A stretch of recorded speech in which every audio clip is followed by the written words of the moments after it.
Hello everyone, welcome back to my channel Ncert Malayalam. Ncert class 7th English chapter 9 A bicycle in good repair part 1 discussion ആണ്. So ഇതിന് introduction പറയുന്നത് if you wish to go on a long bicycle ride, the bicycle should be in a good condition. If possible, an expert mechanic should overhaul it. But what happens if the machine has a bill of its own and the machine knows next to nothing? Mechanic knows next to nothing. So നിങ്ങളൊരു long ഡ്രൈവിന് വേണ്ടി plan ചെയ്യാണ്. അപ്പോൾ നിങ്ങളുടെ bicycle എന്തായിരിക്കണം, നിങ്ങളുടെ cycle നല്ല കണ്ടീഷനിലായിരിക്കണം അല്ലേ. ഒരു എക്സ്പേർട്ട് ഒരു മെക്കാനിക്കിനെ കൊണ്ട് നമ്മളത് കാണിക്കണം. അതുപോലെ തന്നെ മെഷീന് ചിലപ്പം അതിൻ്റെതായിട്ടുള്ള ഓരോ കാര്യങ്ങളും ചെയ്തുകൊണ്ടിരിക്കും. പക്ഷെ മെക്കാനിക്കിന് എന്താണ് അത് കോമ്പൻസേറ്റ് ചെയ്യാൻ വേണ്ടിയിട്ടോ അല്ലെങ്കിൽ അതിനെതിരായിട്ട് എന്തൊക്കെ ചെയ്യണമെന്ന് ഒരു മെക്കാനിക്ക് അറിഞ്ഞിരിക്കണം. സോ ഒരു മെക്കാനിക്കുമായി ബന്ധപ്പെട്ടും അതുപോലെ തന്നെ ബൈസിക്കിളുമായി ബന്ധപ്പെട്ടുള്ള ഒരു ചാപ്റ്ററാണ് a bicycle in a good repair. A man I knew proposed to one evening we should go for a long bicycle ride together on a following day. And I agreed. I got up early for me. I made an effort and was pleased with myself. He was half an hour late. I was waiting for him in the garden. It was a lovely day. He said, "That's a good looking machine of yours. How does it run?" So ഒരു ദിവസം ഒരാൾ എന്നിട്ട് നമ്മുടെ ഓദറിൻ്റെ അടുത്തേക്ക് വരികയാണ്. എന്നിട്ട് പറയാണ്, നാളെ നമുക്കൊരു ലോങ് ഡ്രൈവ് ബൈസൈക്കിളിൽ പോയാലോ എന്ന് പറയാണ്. അപ്പോൾ ഓദർ ആവട്ടെ അത് എഗ്രി ചെയ്തു. അദ്ദേഹം രാവിലെ തന്നെ എഴുന്നേറ്റു. അപ്പോൾ അതിൻ്റെ മീനിങ്സ് കഷ്ടപ്പെട്ട് എഴുന്നേറ്റു. ഒരു രാവിലെ തന്നെ എഴുന്നേക്കാൻ ഒരു എഫേർട്ട് എടുത്തു എന്നുള്ളതിൻ്റെ അർത്ഥം എന്ന് വെച്ചാൽ he was not an early riser അല്ലേ. രാവിലെ എണീക്കുന്ന ഒരാളെ അല്ല. പക്ഷെ ഒരു എഫേർട്ടൊക്കെ എടുത്തിട്ട് പുള്ളിക്കാരൻ രാവിലെ എഴുന്നേറ്റു. പക്ഷേ ഈ വിചാരിച്ച ആൾ, അതായത് ലോങ് ഡ്രൈവിന് കൂടെയുള്ള ആളാണെങ്കിൽ ഹാഫ് ആൻ അവർ ലേറ്റ് ആയിരുന്നു. അപ്പോൾ ഓദറിനെ നമ്മുടെ ഈ ഒരാളെ വെയിറ്റ് ചെയ്തുകൊണ്ട് ഗാർഡനിൽ ഇരിക്കുകയായിരുന്നു നമ്മുടെ ഓദർ. നല്ലൊരു ദിവസമായിരുന്നു. അപ്പോൾ അയാൾ പറയാണ്, that's A good looking machine of yours and how does it run. അപ്പോൾ അയാൾ ഞാൻ ചോദിക്കുകയാണ്, അത് നല്ലൊരു മെഷീനാണല്ലോ. എന്നിട്ട് മെഷീനെ പറ്റി കോംപ്ലിമെൻ്റ് ചെയ്ത് സംസാരിക്കുകയാണ്. എന്നിട്ട് അതെങ്ങനെ വർക്ക് ചെയ്യുന്നു എന്ന് പറയാണ്. "Oh, like most of them," I answered. "Easily enough in the morning, goes a little stiffly after lunch." He caught hold of it by front wheel and fork and shook it violently. So എല്ലാ മെഷീനും പോലെ തന്നെ അല്ലെങ്കിൽ എല്ലാ സൈക്കിളും പോലെ തന്നെയാണ് അതെന്ന് പറഞ്ഞിട്ട് അയാൾ റിപ്ലൈ കൊടുക്കുകയാണ്. രാവിലെ നല്ല ഈസിയാണ്, മോർണിംഗിൽ കൊണ്ടുനടക്കാൻ നല്ല ഈസിയാണ്, പക്ഷെ ഉച്ചയ്ക്ക് കുറച്ച് പാടാണ് എന്നാണ് നമ്മുടെ ഓദർ മറുപടി പറയുന്നത്.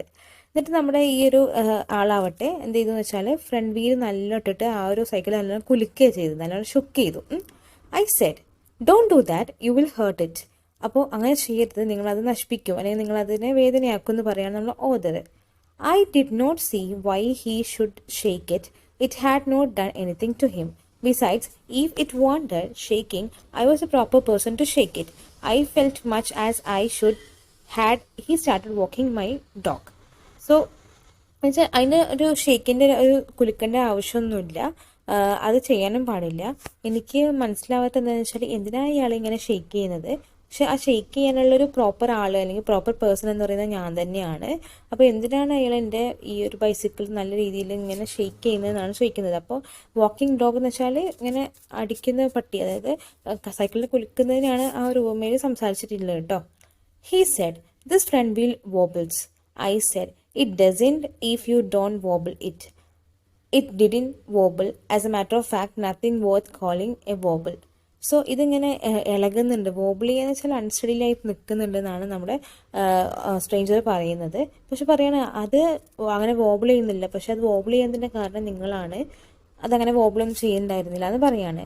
He said, "This is dangerous. Have you got a hammer? I ought to have been firm. But I thought that perhaps he really know something about the business." I went to the tool shed to see what I could find. When I come back, he was sitting on the ground with a front wheel between his legs. He was playing with it, twiddling it around between his fingers. The remnant of the machine was lying in the gravel path beside him. So ഇത് ഭയങ്കര dangerous ആണെന്ന് അയാൾ പറയാണ്. നിങ്ങളതിലുള്ള ചുറ്റികയുണ്ടോ, ഇതെനിക്ക് ഫേമാക്കി വെക്കണം.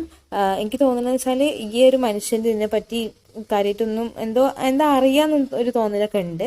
അത് ഞാൻ അതുകൊണ്ട് എന്താ വെച്ചാൽ ഈ ഒരു ഹാമർ തപ്പാൻ വേണ്ടിയിട്ട് എൻ്റെ ഷെഡിലേക്ക് പോയിട്ട് അവിടെ പോയിട്ട് ഹാമർ കണ്ടുപിടിച്ചു. എന്നിട്ട് വരികയാണ്. അപ്പോൾ തിരിച്ചു വരുമ്പോൾ സംഭവം എന്ന് വെച്ചാൽ അയാളുടെ രണ്ട് കാലിനിടയ്ക്ക് നമ്മുടെ ഫ്രണ്ട് വീൽ ഇങ്ങനെ നിൽക്കുന്നതും അതുപോലെ തന്നെ അയാളാണെങ്കിൽ ആ ഒരു ഫ്രണ്ട് വീൽ വെച്ച് കളിക്കുകയാണ്. ട്വിഡ്ലിംഗ് വെച്ചാൽ ഇങ്ങനെ ടേൺ ചെയ്ത് കളിക്കുകയാണ്. അയാളുടെ ഫിംഗേഴ്സിൽ ഇങ്ങനെ ടേൺ ചെയ്ത് കളിക്കുകയാണ്.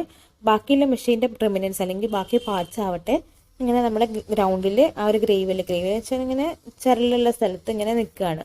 He said it looks to me as if the bearings were all wrong. അപ്പോൾ ഇതിനെ വഹിക്കുന്ന സാധനങ്ങളൊക്കെ തെറ്റാണെന്നാണ് നമ്മുടെ സ്ട്രേഞ്ചർ പറയുന്നത്. ഹി സെഡ് നമ്മൾ ഓൾറെഡി പറഞ്ഞു.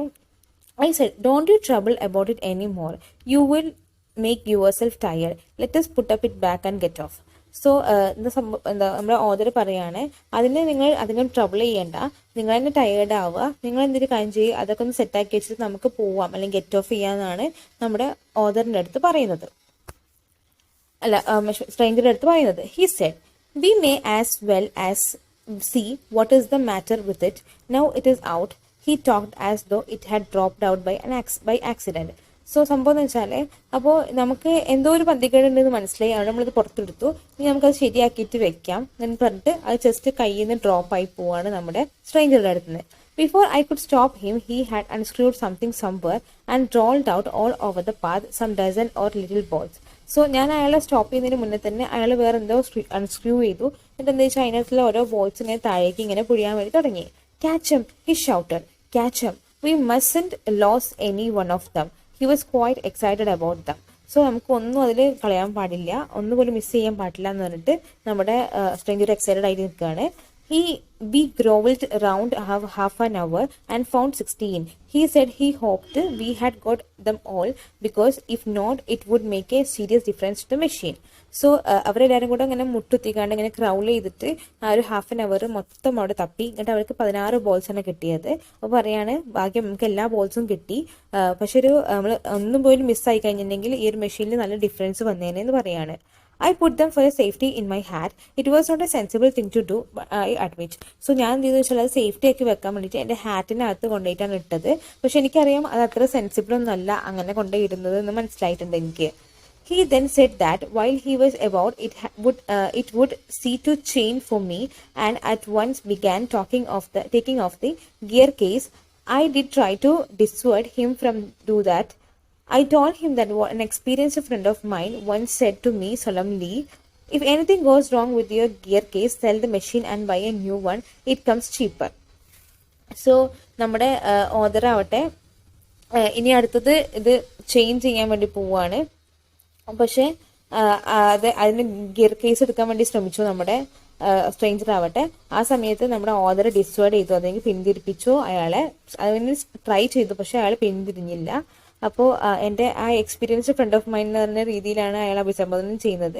അപ്പോൾ അയാളല്ല, ഒരു ഫ്രണ്ട് ഇങ്ങനെ ഒരു എക്സ്പീരിയൻസ്ഡ് ആയിട്ടുള്ള ഫ്രണ്ട് ഇങ്ങനെ അയാളോട് ഇങ്ങനെ സീക്രട്ട് ആയിട്ടൊരു കാര്യം പറഞ്ഞിട്ടുണ്ട്. ഇനി ഗിയർ കേസ് എന്തെങ്കിലും പന്തികേട് പറ്റുകയാണെങ്കിൽ ആ മെഷീൻ സെല്ല് ചെയ്തിട്ട് അല്ലെങ്കിൽ സൈക്കിൾ സെല്ല് ചെയ്തിട്ട് പുതിയൊരെണ്ണം വാങ്ങുന്നതായിരിക്കും നല്ലത്. അതായിരിക്കും കുറച്ചും കൂടി ചീപ്പർ എന്നാണ് ഒരു ഫ്രണ്ട് നമ്മുടെ ഓതറിനോട് സജസ്റ്റ് ചെയ്തിട്ടുള്ളതെന്നാണ് പറയുന്നത്.